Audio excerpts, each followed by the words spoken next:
welcome to this month's episode of Women of Color Empowered Show, Kimberly Lee Minor's new show, video, and podcast. She is the CEO of Women of Color Retail Alliance, an amazing organization, and she'll tell you more about that. But we are thrilled to have today's guest, Jo Miller, a passionate fashion educator, consultant, and workforce professional committed to bridging the gaps between love of fashion education and professional success through accessible and inclusive learning pathways.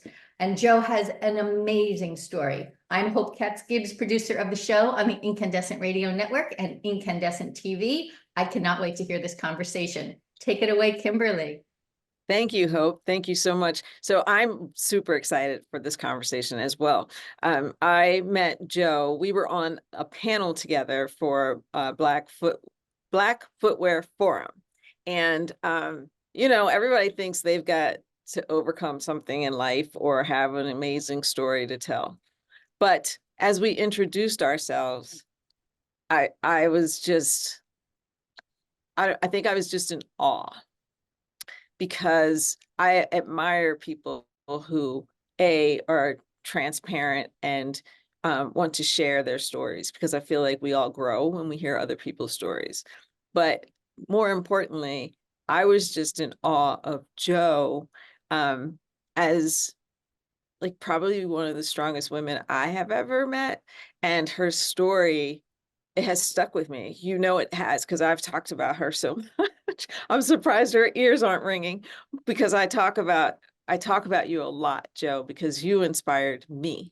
And so I wanted this to happen so that you can inspire other people, because your bravery, your tenacity, and your raw intellect and strategic thinking for yourself is, I don't know, it's bar none. So thank you for agreeing to have this conversation with us. And I just think people are going to be blown away by how special you are. So I guess let's just start from the beginning, because the story that you shared, I don't even want to describe it. I think that it's powerful when it comes from you, and our journeys are so often, I don't think we really live them. Sometimes we're just moving through, and you really lived. You are living your life, and I want you to share that. So do you mind just starting at the beginning, like your journey to you? Well, thank you for having me on. I'm really honored that you asked me, and yeah, I'm happy to share my story. I guess I'll just start kind of where I usually start, which is that from the ages of 9 to 20, I was raised in an Amish community. So that already is somewhat unusual within the fashion industry. I do know of one other person who was raised Amish and is a designer, but it's a very unusual pathway. So prior to that, I was kind of raised in your somewhat traditional, you know, non-denominational homeschool family. And my parents started becoming interested in off-the-grid living. And so they had kind of decided, well, the best place to learn that was probably with the Amish. And so we moved out there, like I said, when I was 9. I had 5 younger siblings at that point. I'm the oldest of 7 total. So we moved out there, and it was, what followed was a decade in that community. And while I do appreciate some of the things that I learned, it was also very much a struggle. I'm sure if I'd been born there, it maybe wouldn't have been as much of a struggle, but coming in at, 19 years old, completely different lifestyle. My parents fully embraced the no electricity, no running water. We hauled our drinking water from a mile away in the back of a wagon. So there's some things I appreciate about learning how to live with simplicity and the value of hard work. And I have a lot of passion around sustainability and eco-conscious thinking. A lot of that comes from how I was raised as well, because, right, you don't throw anything away. There's a use for everything. But at the same time, it did cause a lot of things that I have had to work hard to overcome. The biggest for me being the undervalue of women and what they bring to the table. And then from a professional standpoint, the lack of education.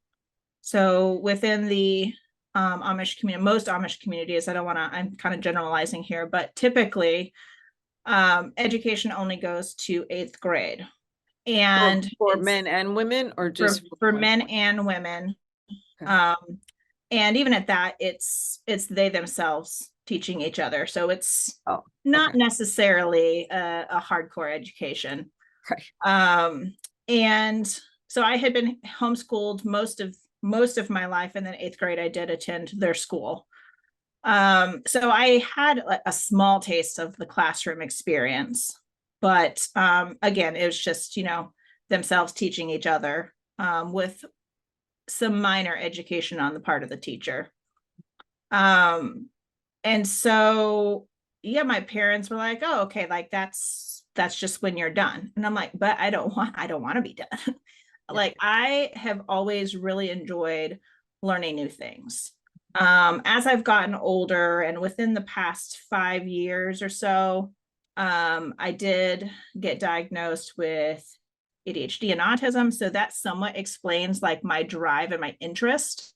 Got it. How I was able to kind of just continue learning new things. So looking back, it makes sense now. At the time, all I knew is I like learning, and why do you want me to stop? So, so yeah, I decided that I just wasn't ready to quit learning.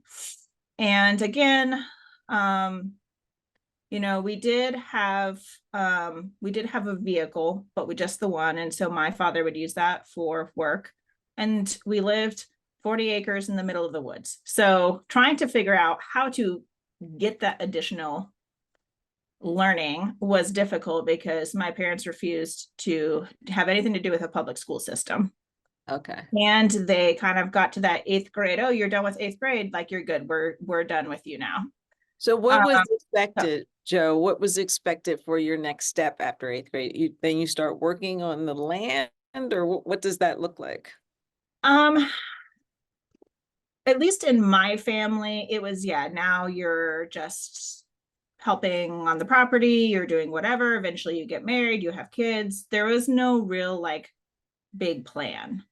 And at the time, we didn't necessarily expect to be leaving the community. So I didn't really know what the next step was. I just kind of assumed it would be what everybody else's would be, is like eventually I'd get married and have kids, which did happen, but just not there. So yeah, what I ended up doing is when I could get somebody to take me to the local library, it was about 20 minutes away, I would do that. I would borrow the maximum allowed number of books, bring them home.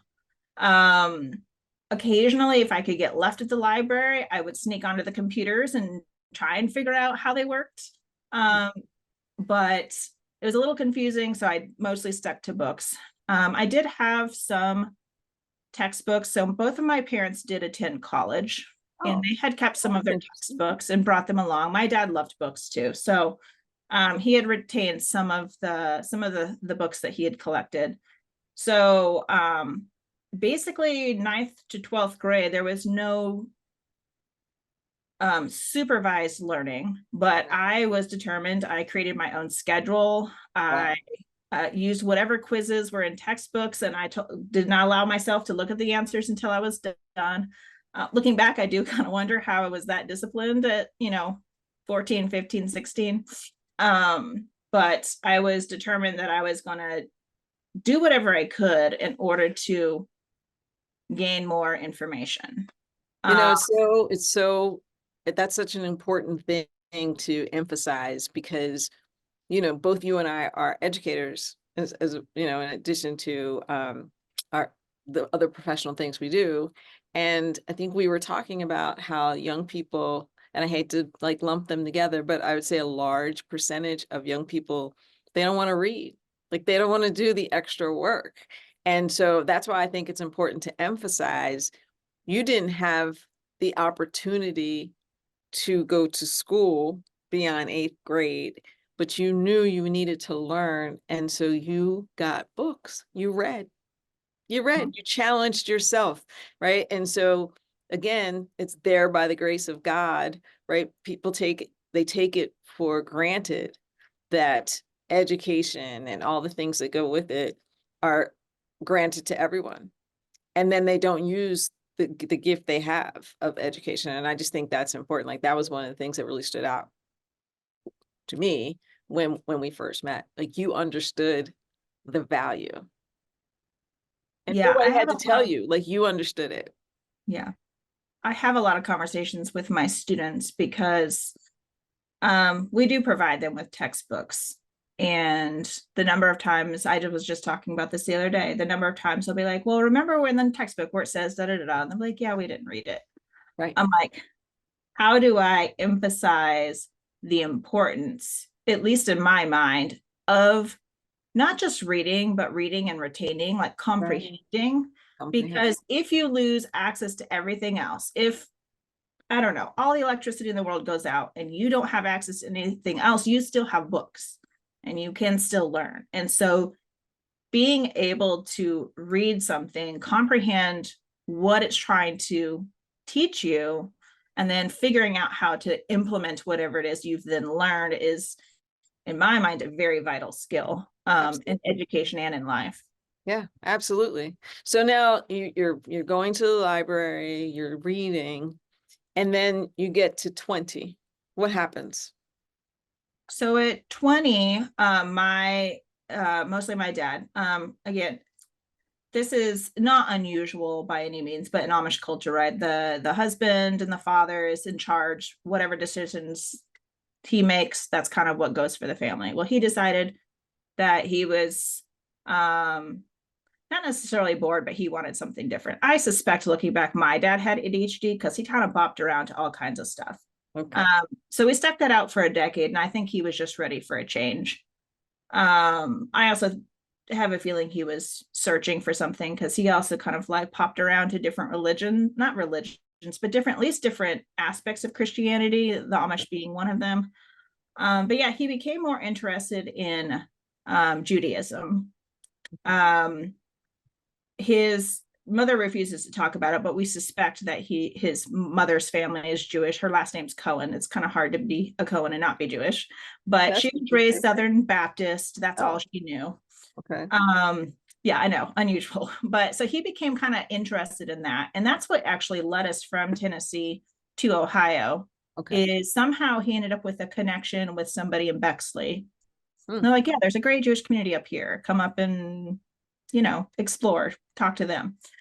And so, yeah, he just kind of decided we were moving to Ohio. For me, for the rest of the family, I think it was a bit of a struggle. It's for my younger siblings, especially, that's really all they had known. You know, I was the oldest at 9 moving into that lifestyle. So they were all much younger than that. But for me, I was excited because I knew I didn't want to stay in that lifestyle. I was pretty much a goody two shoes. I was very compliant, but also on the inside, I was like, no, I cannot be somewhere where I'm told I can't learn and I can't do this and I can't have a business. And I just really struggled. So when he told me that, I was like screaming for joy on the inside because I didn't know what was going to happen, but I knew it was getting me out of there and I would at least have more opportunity. So yeah, we moved to Ohio. I got a job as a nanny and did that for several years and then decided to attempt online school. It did not work out very well for me. I had no clue how education in general, the educational Sure. system, let alone college, worked. And I really, really struggled because it was online. There was not really good access to advisors or anything like that. And did you do so online? Did you do online because you didn't have the formal education? And that's I where did, yeah, I didn't even know what to look for, who to talk to. I just knew that online was an option because somebody told me it was. And I was also working at the time and still living at home trying to help manage like my siblings. And then they were enrolled in the Jewish day school. So I had a little bit of kind of talking to them, okay, what's school like? You know, because I was too old at that point to attend. But I got a little bit of information from them, be like, which was still not like maybe a typical public school education, but it was close enough. So I did attempt to do that. I dropped out after a semester just because at that point, by the time I did that, I had decided to move out of my family's home. I was on my own. And so I was working as many hours as I possibly could in order to keep a roof over my head and keep myself fed, because I didn't have any financial support from my family. Right. And so it got to be too much. And I was like, I'm really confused by the system. I don't know what's going on. Can't afford to take the time to do the homework. I was trying to juggle it, just couldn't make it work. And so I ended up dropping out. Before that, though, I had a chance to take part in the Walt Disney World internship program. Oh, that's interesting. They have a college program you go for, at least when I went, you went for 6 months. You were placed in some area in one of the parks, and then you could take basically business classes on the side because they have an accredited university there. Right. And so I did that. That was the first time I've been away from home. And that I really credit that to being the moment I realized, oh, there is a world outside of everything I've experienced so far, because I was around hundreds, if not thousands, of other college students with different experiences from around the world. And so that was kind of my first taste of, I don't know, freedom, if you will, and independence, because I lived on my own down there for 6 months, which was scary, but I did it. And that was what really planted the seed as well, as, oh, I can live on my own. There's career pathways out there. I don't have to just do what I was always kind of expected and that I didn't know anything else from. Yeah. And I think that's another important point. When you talk to young people, they at 17, 18, people are like, well, what do you want to be? What do you want to do? And they expect them to have this path just laid out and ready to go. Right. And here you are, you don't have access to traditional education. So then you have to figure out and fill the gaps yourself. Now you are in this incredible program and you're like, oh my goodness, like a child. I imagine you like a kid in a candy store, like so much information, so much access. I didn't even know any of this existed, right? Like, wonder. Yeah. And still not knowing what you want to do, but there's right. Like all these opportunities in front of you, which could be overwhelming. Mm-hmm. Were you overwhelmed? It was very overwhelming, but I also was somehow able to recognize, okay, this is an opportunity that doesn't just happen all the time. And like I said, during that time is when I ended up having to drop out. And so I was able to complete my program, but that's when or it was right after that actually, that I ended up, once I went back home and went back to my regular job and everything, it was a little too much, but so it was overwhelming. There's, thousands of people there a day, lots of sound, lots of noise. It was so different from my growing up in the woods. It was even different from, my experience that I'd had in Columbus up to that point. But yeah, the friends that I make, I am still very, very close with. They are my best friends. And one especially, my friend Lindsay, she was the one who kind of pulled me out of, because I refused to wear shorts and all this stuff, and I could barely handle wearing pants. And she was like, but why are you still letting what was told to you 3 years ago impact what you're doing today? You're not there anymore. Those people can't see you. And even if they did.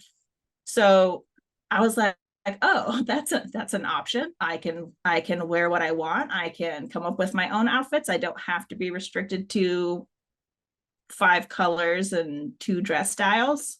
Yeah. And so, yeah, that program I think was, no, I don't even think it was life-changing, and had a huge impact on me being able to recognize what was out there. So you go through the program. How did you, so did you develop your sewing and design skills while you were Amish? Yeah, so I had already started to learn how to hand sew and embroider a little bit when I was a little younger. But yeah, once we were in the Amish, that's really where I had to learn to sew and make patterns out of necessity. And I ended up being the main person who made all the clothing for my family, even at 11 and 12. Wow. And so I did have some wonderful women in the community that took me under their wing and were just took the time to help me understand the concepts. Again, limited pattern making because we were only allowed a couple of styles, Right. but it was a really important foundation, in my opinion, especially on to the technical side of fashion. And so, yeah, I had continued. I would kind of in secret kind of design new things, draw out some sketches.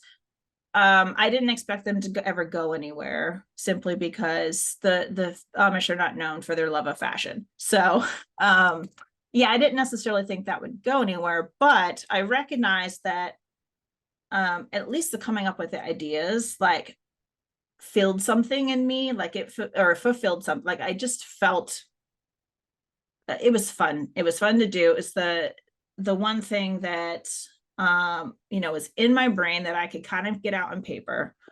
But I never expected it to go anywhere. So once I was out, I continued to sew things for myself, for friends. And over the years, people kept encouraging me, as they usually do, oh, you should do this as a business. And I was like, I don't know. Like, I do not think I'm skilled enough for this.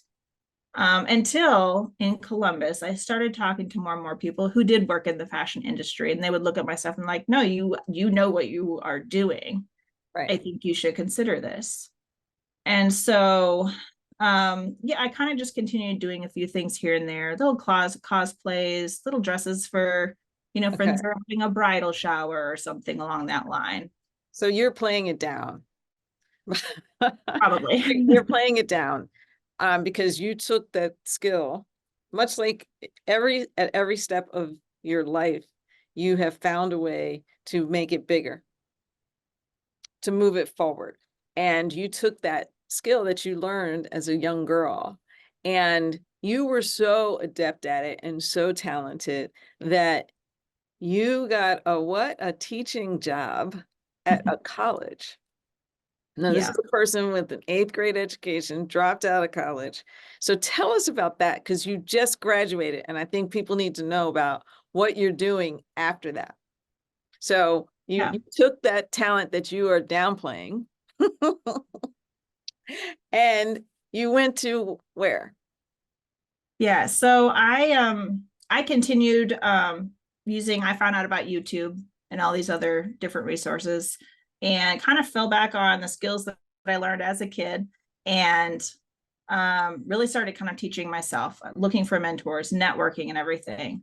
And so, yeah, that led to an acquaintance that I had through a networking event through Dayton Fashion Week, actually, who emailed me one day and she was like, hey, we're launching this program at Hocking College. It's a 2-year associate's degree, fashion design and retail merchandising. And I'd love to have you on board. And I'm like, that would be amazing, but I can't. And she's like, why not? And I was like, I have no formal education, let alone in fashion. And she goes, no, you don't understand. You have good information. You have had to work, because she knew a little of my story over, as different times we had met and talked. She goes, you have something that I think would be vitally important for these students to see, because my boss comes at it from a formally trained fashion school. Mhm. She goes, you were coming from the opposite. You had to learn everything. You had to figure it out on your own. You had to troubleshoot. And that, I think, would be a really important balance for students to see. Yeah. And so let's try. So she had talked to her boss, he talked to his boss. And what they ended up doing is they brought in kind of a third party person. I had to send a bunch of stuff, any classes I had that I could remember, any classes I took, mentors I talked to, trainings, things I had done, basically build out a little portfolio of what I knew how to do. And they reviewed it and basically said they didn't see any reason why they couldn't hire me based on real world experience. That's awesome. I mean, And and kids learn from that, right? Because there's so much to real life experience. Yeah, that's awesome. Yeah, I still get chills talking about it, Yeah, because of course. if not for my boss, Coral Wadle, I honestly don't know where I would be right now. I would still be doing my thing, but this opportunity to come in not only led to what you just mentioned, my recent graduation from that program, but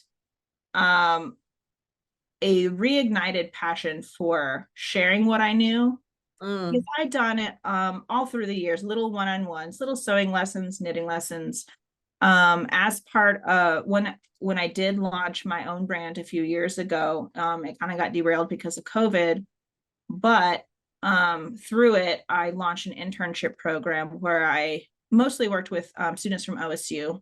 OSU kind of saw that I had a business that was legitimate, approved me as an intern opportunity for students. And so I had done that for a few years, but still like one-on-one, one or two people at a time. So they kind of looked at all of that. Then they said, yeah, let's hire her. And so we just graduated our third class. So it launched in 2020 at the height of COVID. And then I came on in 2021, and I have been there ever since. I've gotten really lucky in that I have been able to have a big hand in developing coursework and really having a say in what I think students need to know, not just from the kind of recognized standard things that are typically taught, but also how do you troubleshoot? How do you look at something and figure out what's wrong and fix it, rather than freaking out, oh, my line drawings are not exactly correct. And no, okay, then how do you fix it? Let's learn how to use gut instinct here. You've got the base knowledge. Now, can you figure out where to go from here on your own? And which is, I think, where I do come in handy, because that's all I knew was this doesn't look right. Now I got to figure it out. Well, you knew it in fashion, you knew it in life too, because you were like, this lifestyle doesn't really seem right, or at least not right for me. So I need to make a change. So I know we're closing in on time. And the one thing I just wanted to, there are two things. One, now that you've graduated, you are considering a school that I talk about all the time because it's an incredible program, LIM College in New York, right? So have you heard from them? Yes, I was accepted. They said, yes.